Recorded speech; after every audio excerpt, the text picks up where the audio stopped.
আজ থেকে ঠিক 50 বছর আগেও পুরো বিশ্বে চীন কোনো অর্থনৈতিক পরাশক্তি ছিল না। তখন চীনে মানুষের মাথাপিছু আয় আফ্রিকার সবচেয়ে গরিব দেশগুলোর মাথাপিছুর আয়ের চেয়েও কম। 1978 সালের দিকে তাকালে আমরা দেখতে পাবো চীন একটি কৃষিভিত্তিক, গরিব, সেখানে অনাহার এবং দুর্ভিক্ষ তো লেগেই রয়েছে। কিন্তু 2026 সালে দাঁড়িয়ে চীন বিশ্বের দ্বিতীয় বৃহত্তম অর্থনীতি। কিছু কিছু ক্ষেত্রে তারা আমেরিকাকেও ছাড়িয়ে গেছে। মাত্র 4 দশকে 85 কোটি মানুষকে দরিদ্র সীমার হাত থেকে বার করে এনেছে। এত কম সময়ে কোনো দেশ এই কাজটা করতে পারেনি। এই পরিবর্তনের গল্পটা শুরু হয় 1978 সালে।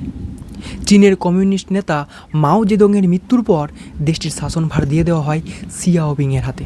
তিনি বুঝতে পেরেছিলেন কঠোর কমিউনিস্ট আদর্শ মেনে চললে মানুষের পেট ভরবে না। তিনি একটি বিখ্যাত উক্তি করেছিলেন, বিড়াল কালো নাকি সাদা সেটা বড় কথা নয়, বড় কথা হলো বিড়ালটি ইঁদুর ধরতে পারছে কিনা। অর্থাৎ আদর্শ যাই হোক, অর্থনীতি সচল হওয়াই আসল লক্ষ্য। 1978 সালে ডিসেম্বর মাসে তিনি একটি ঐতিহাসিক ওপেন ডোর পলিসি চালু করেন। এক কথায় যেটাকে উন্মুক্তকরণ নীতি বলা হয়। এটি ছিল চীনের ইতিহাসে সবচেয়ে বড় জুয়া। তা পুরোপুরি পুঁজিবাদী না হয়েও সমাজতন্ত্রের ভিতরে পুঁজিবাদীর চর্চা শুরু করলো, যাকে বলা হয় সোশ্যালিজম ইজ চাইনিজ ক্যারেক্টার্স, যা চীনা বৈশিষ্ট্যযুক্ত সমাজতন্ত্র।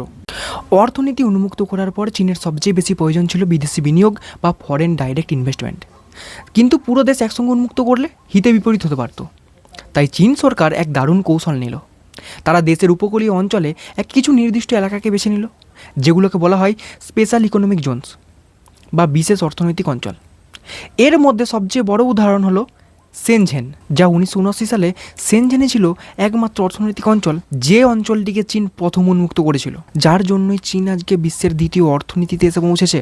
আজ সেই শেনঝেন বিশ্বের সিলিকন ভ্যালি নামে পরিচিত, যেই অঞ্চলের জনসংখ্যা 1,70,00,000-এরও বেশি। সে সময় দাঁড়িয়ে চীন যেহেতু একটা গরিব রাষ্ট্র, সে সময়ে মানুষকে প্রচুর কাজ করতে হলেও আনন্দে কাজ করতো, কারণ হাতে তো টাকা আসছে। তাই সে সময়ে চীন একটা বিশাল জনসংখ্যাকে তারা সস্তা এবং কঠোর পরিশ্রমী শ্রমিকে পরিণত করলো। চীন সে সময় বিদেশি কোম্পানিগুলোকে সস্তায় জমি দিয়েছিল, মানে ট্যাক্স ছাড়া। সে সময়ে কোম্পানিগুলো চীনের কাছ থেকে যে বিদ্যুৎ এবং জল ব্যবহার করতো, তার জন্য চীন একটা বিশেষ ছাড় দিয়েছিল। এর ফলে বাইরে থেকে আগত বড় বড় কোম্পানিগুলো চীনের মধ্যে আরো দ্রুত কারখানা স্থাপন করতে লাগলো। ফলে অ্যাপেল, স্যামসাং, নাইকি, ভক্সওয়াগনের মতো বড় বড় টেক জায়ান্ট কোম্পানিগুলো তাদের সমস্ত ম্যানুফ্যাকচারিং প্ল্যান্ট চীনে নিয়ে এলো। চীনের গায়ে তকমা লেগে গেল ওয়ার্কশপ অফ ওয়ার্ল্ড, যাকে এক কথায় বলা হয় বিশ্বের কারখানা। আপনার হাতের ছোট ফোন থেকে শুরু করে ঘরের খেলনা, সবকিছুর নিচে লেখা থাকতে শুরু করলো মেড ইন চায়না। চীন সস্তায় পণ্য বানাচ্ছিল ঠিকই, কিন্তু আন্তর্জাতিক বাজারে সেগুলো খুব একটা বিক্রি করতে পারতো না, কারণ আইনি বাধা ছিল। সেই বাধা দূর হলো 2011 সালে। দীর্ঘ 15 বছরের আলোচনার পর 2001 সালের 11ই ডিসেম্বর চীন আনুষ্ঠানিকভাবে ওয়ার্ল্ড ট্রেড অর্গানাইজেশন অর্থাৎ বিশ্ব বাণিজ্য সংস্থার সদস্য হয়। এটি ছিল চীনের জন্য একটা বিশাল টার্নিং পয়েন্ট। ফলে আমেরিকার মতো উন্নত দেশগুলো চীনা পণ্যের ওপর থেকে উচ্চ শুল্ক বা ট্যারিফ তুলে নিতে বাধ্য হয়। চীনের রপ্তানির বাণিজ্য দ্রুত বাড়তে শুরু করে। 2000 সালে চীনের রপ্তানি ছিল মাত্র $249 বিলিয়ন, যা 2008 সালের মধ্যে $1.4 ট্রিলিয়ন এগিয়ে পৌঁছায়, যার ফলে আজকের দিনে চীন বিশ্বের বৃহত্তম রপ্তানিকারক দেশ। চীনের কাছে আজ বিশ্বের সবচেয়ে বড় বৈদেশিক মুদ্রার রিজার্ভ রয়েছে, যা প্রায় $3.3 ট্রিলিয়ন। রপ্তানি করা এই বিপুল অর্থ চীন কিন্তু বিলাস বাসনে খরচা করেনি, দেশের ভিতরেই এই অর্থকে কাজে লাগায় ইনফ্রাস্ট্রাকচার তৈরিতে, মেকানিক্যাল এবং ইঞ্জিনিয়ারিং তৈরিতে। এবং এই তালিকা থেকে বাদ যায়নি ভবিষ্যতের অবকাঠামো। চীন বিশ্বাস করতো যদি আগে রাস্তায় না ক্লিয়ার থাকে তাহলে নতুন রাস্তা বানিয়ে নিতে হবে। চীনের কথা মতোই যদি আপনি নতুন রাস্তা তৈরি করেন তবেই আপনি ধনী হতে পারবেন। চীন গড়ে তুললে এক অবিশ্বাস্য অবকাঠামো। মাত্র 2 দশকে চীন যতটা সিমেন্ট এবং কংক্রিটের ব্যবহার করেছে, আমেরিকা পুরো 20 শতাব্দীতে এত সিমেন্ট এবং কংক্রিটের ব্যবহার করেনি। আজকের দিনে দাঁড়িয়ে চীনের মধ্যে 45,000-এরও বেশি বুলেট ট্রেনের লাইন রয়েছে, যা পুরো বিশ্বের বুলেট ট্রেনের লাইনের চেয়েও বেশি। এবং পৃথিবীর 10টি ব্যস্ততম সমুদ্র বন্দরের মধ্যে চীনের মধ্যেই 7টি অবস্থিত। শুরুর দিকে চীনকে বলা হতো নকলের বাজার। পশ্চিমা বিশ্ব থেকে সমস্ত টেকনোলজিকে নিয়ে আসতো এবং পার্টসকে কিনে নিয়ে আসতো। সেই পার্টসগুলোকে চীনে নিয়ে এসে তারা খুলতো এবং স্টাডি করতো। কিন্তু চীন পরবর্তীকালে নকলেই থেমে থাকেনি এবং পশ্চিমা বিশ্বর কাছে একটা চুক্তি করে। চীনে এসে ব্যবসা করতে গেলে তাদের প্রযুক্তিকেও শেয়ার করতে হবে। বর্তমানে গুগল, অ্যামাজন এবং ফেসবুকের পরিবর্তে বাইদু, টেনসেন্ট এবং আলিবাবার মতো অ্যাপস তারা তৈরি করে ফেলে এবং গোটা বিশ্বকে